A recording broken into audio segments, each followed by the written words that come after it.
प्रणाम आत्मवंदन unique recce पद with Rupali पाठकमध्ये तुम्हा सर्वांचे खूप खूप स्वागत आहे. आज आपण पाहणार आहोत आरोग्यासाठी अत्यंत लाभदायी अमृत जलसमान असणारे वर्षाजल. याद्वारे रेखेतील अध्यात्म आणि विज्ञान याद्वारे आपण यावरती विविध उपयोग आणि फायदे जाणून घेणार आहोत. प्रत्येकालाच माहिती आहे वर्षाजल म्हणजेच पावसाचे पाणी हे जीवनासाठी अत्यंत उपयुक्त आहे. म्हणूनच म्हणतात ना, जल ही जीवन आहे. एक वेळेस जेवायला नाही मिळाले तरी चालते, परंतु पाणी हे गरजेचे आहे. 2-3 दिवस अन्नाशिवाय मनुष्य राहू शकतो, पण पाण्याशिवाय राहू शकत नाही. म्हणूनच आपल्या अध्यात्मामध्ये पाण्याचे फार महत्त्व सांगण्यात आलेले आहे.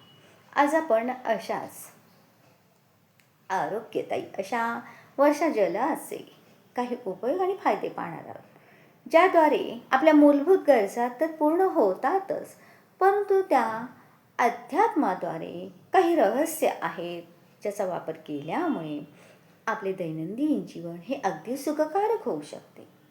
चला तर व्हिडिओला सुरुवात करूया. गुरुर ब्रह्मा गुरुर्विष्णू गुरुर्देव महेश्वरा गुरुर साक्षात परब्रह्म तस्मै श्री सद्गुरुवे नमः. पहा, पावसाचे जल म्हणजेच पाणी. आपण 3 प्रकारचे संकल्प या जलाद्वारे करू शकतो. प्रथम संकल्प का, तर संकल्प सिद्धी ही मनुष्य जीवनाला यथार्थ साध्य करणारी असते. जर संकल्प केला आणि सातत्याने त्याची आठवण राहिली तर नक्कीच आपल्याला त्याचे खूप फायदे होतात. म्हणूनच पाहणार आहोत वर्षा जलाद्वारे आपण संकल्प सिद्धी करू शकतो.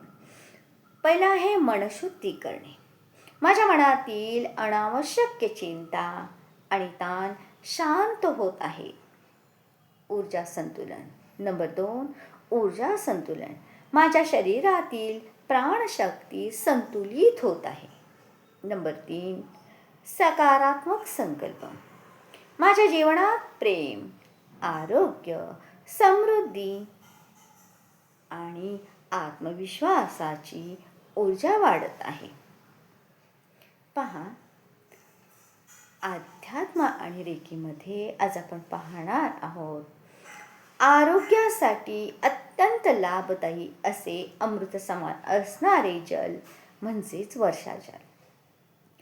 आपल्या शरीराच्या जवळजवळ 60 ते 70% भाग पाण्यापासून बनलेला आहे. जर पाणी शुद्ध गुणवत्तायुक्त नसेल तर याचा प्रभाव आपल्या शारीरिक स्वास्थ्यावर तर पडतो, सोबतच आपल्या मनावर व व्यवहारावरही पडतो. असेही म्हणता येईल की जसे प्यावे पाणी तसे बने वाणी.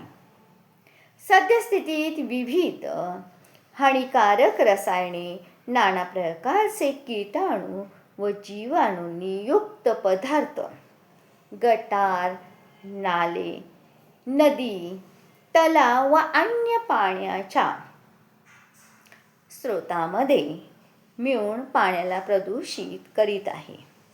प्रदूषण रूपी दानवाने भूमिगत पाण्यालाही आपल्या सापळ्यात जखडले आहे. अशा स्थितीत शुद्ध जल मिळवणे मोठे दुष्कर कार्य होऊन बसले आहे. आरो टेक्नॉलॉजीनेही लोक जलशुद्धीकरणाचे कार्य करतात, परंतु त्यात शरीरासाठी आवश्यक खनिजे सुद्धा पाण्यातून निघून जातात. आधुनिक शोध सांगतात की आरोचे पाणी आरोग्यासाठी लाभदायक नाही. पिण्यासाठी कोणते पाणी श्रेष्ठ आहे आणि ते आपल्याला कसे उपलब्ध होऊ शकते याचे वर्णन आपल्या शास्त्रामध्ये असे येते की त्यानुसार जर आपण उपाय केला तर घरोघरी अमृतासमान जल नक्कीच उपलब्ध होईल. पिण्याच्या पाण्यासाठी होणारा हजारो रुपयांचा खर्चही कमी होईल व शुद्ध अशुद्ध जलामुळे पाण्यामुळे होणाऱ्या आरोग्यासंबंधीच्या समस्यांमधून सहजच आपली सुटका होईल. एवढेच नव्हे तर त्याच्याने वर्तमानातील पाण्याच्या टंचाईची समस्या देखील दूर होण्यास मदत होईल. आता हे जल कोणते सर्वश्रेष्ठ, वर्षा ऋतूतील कोणते जल सर्वश्रेष्ठ आहे? तर पहा, चरक संहितेमध्ये सांगण्यात आले आहे की आकाशातून पडणारे जल म्हणजेच पावसाचे पाणी शीतल, पवित्र, सुखद, मधुर, निर्मळ व पचायला हलके या 6 गुणांनी युक्त असते. हे स्वभावतःच दिव्य जल आहे. प्रकृत्या दिव्यमोदकम हे आकाश जल इंद्राकडून सोडले जाते, म्हणून याला इंद्रजल सुद्धा म्हणतात.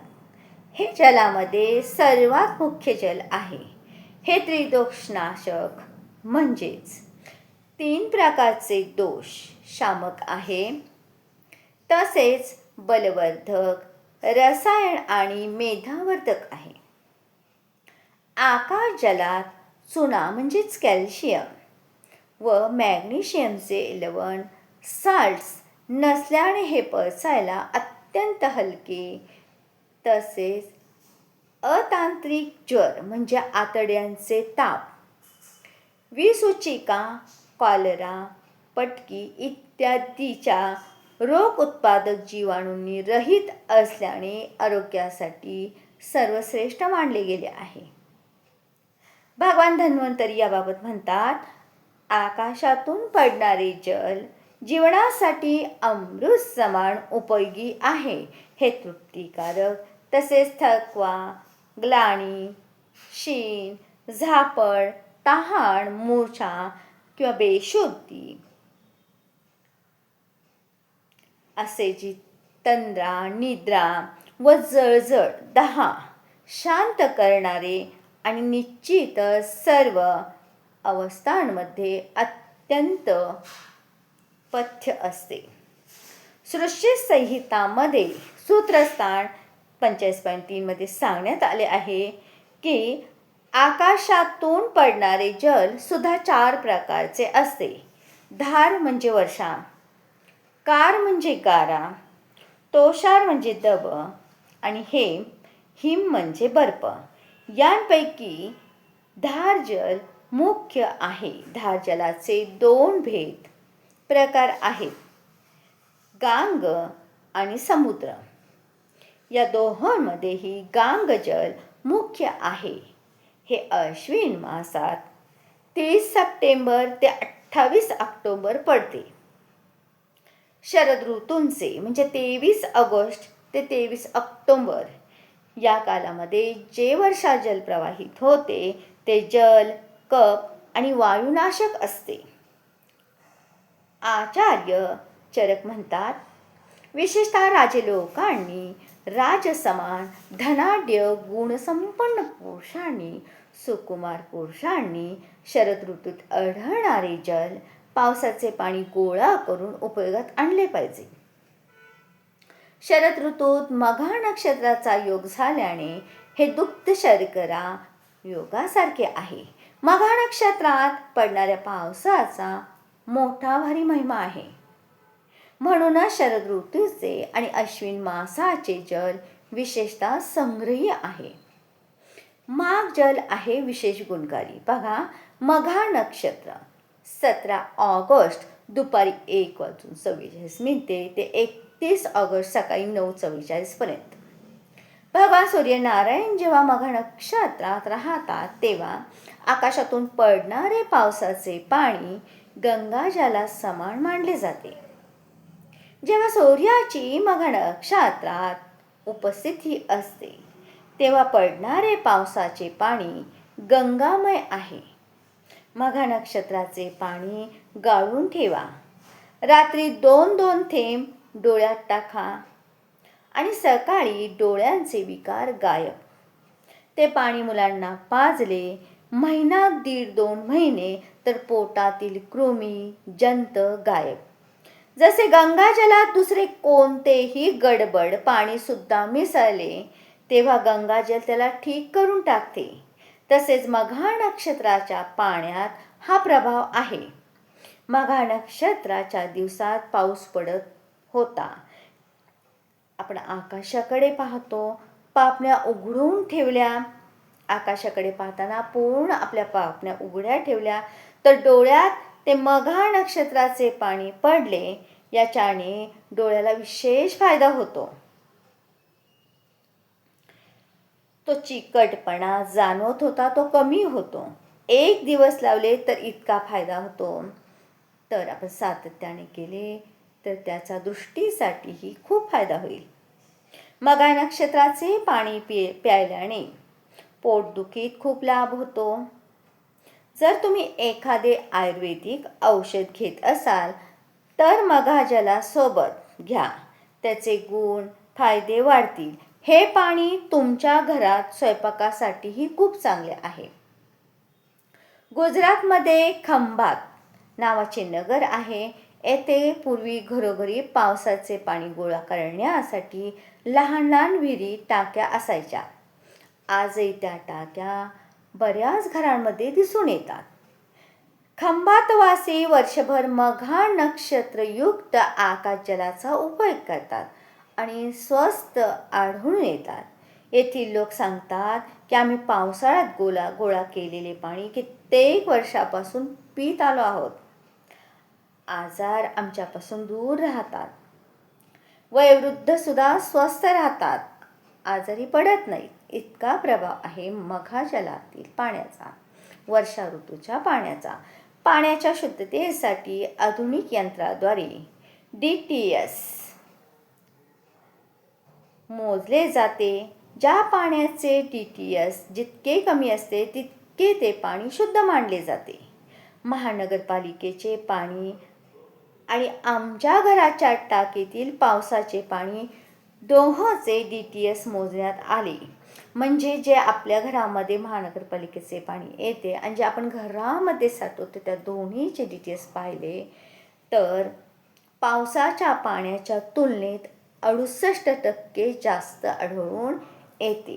कारण आपल्या घरातील जर पाणी साठवलं तर त्याची आपण काही प्रक्रिया करत नाही, परंतु महानगरपालिकेद्वारे टाक्याद्वारे जे पाणी येतं त्याच्यावर प्रक्रिया केली जाते.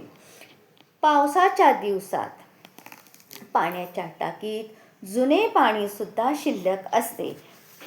टाकीत मघा नक्षत्राचे थोडेसेही जल पडले तरी संपूर्ण पाणी शुद्ध होते. आता जल गोळा करण्याची कृती, ते वापरण्यासाठी शुद्ध करण्याची कृती. सुश्रुत संहिता यामध्ये आकाश जल गोळा करण्याची कृती अशा प्रकारे देण्यात आली आहे. पवित्र, स्वच्छ व सपद वस्त्र घ्यावे. एका जागी पसरून चारही बाजूंनी बांबू काठी वगैरेंनी ते बांधून लटकून त्याच्या एका भागातून पाणी गाळून शुद्ध पात्रात भरून घ्यावे. अथवा पक्क्या घराच्या स्वच्छ गच्चीवरून पडणारे पाणी किंवा इतर पवित्र पात्रामध्ये गोळा केलेले पाणी ठेवले पाहिजे. अशा प्रकारे एकत्रित व सुरक्षित केलेले जल 12ही महिने पिण्यासाठी उपयोगात आणले पाहिजे. कारण या मघा जलाद्वारे वापराद्वारे किंवा थेंबभर जरी पिलं तरी ते औषधाच्या कैक पटीने कार्य करते. पावसाचे सुरुवातीचे पाणी गोळा करू नये.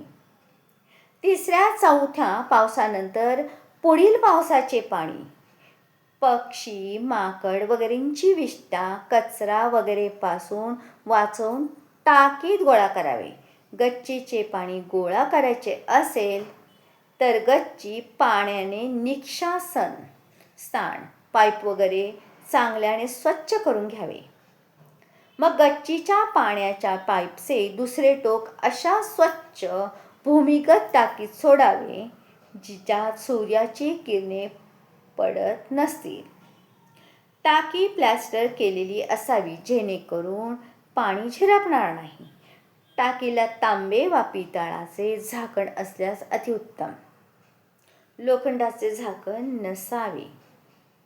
इतर वेळी पडणाऱ्या पावसाच्या पाण्यात मघा नक्षत्रातील पावसाचे थोडेसे जल मिसळल्याने संपूर्ण पाणी मघा नक्षत्राच्या जलाचाच लाभ देते. दरवर्षी मघा नक्षत्र येतेच म्हणून सुरुवातीला पाऊस वगळून संपूर्ण पावसाळ्याचे पाणी गोळा करून स्वयंपाकात, पिण्यासाठी, औषधी इत्यादीमध्ये वापर करू शकता. लक्षात ठेवा, प्लॅस्टिकच्या भांड्यामध्ये पाणी गोळा करू नका, त्यामुळे ते पाणी खराब होते. म्हणूनच आपल्या अध्यात्मामध्ये सांगण्यात आले, ओम आपो हिष्ठा मय भुहा.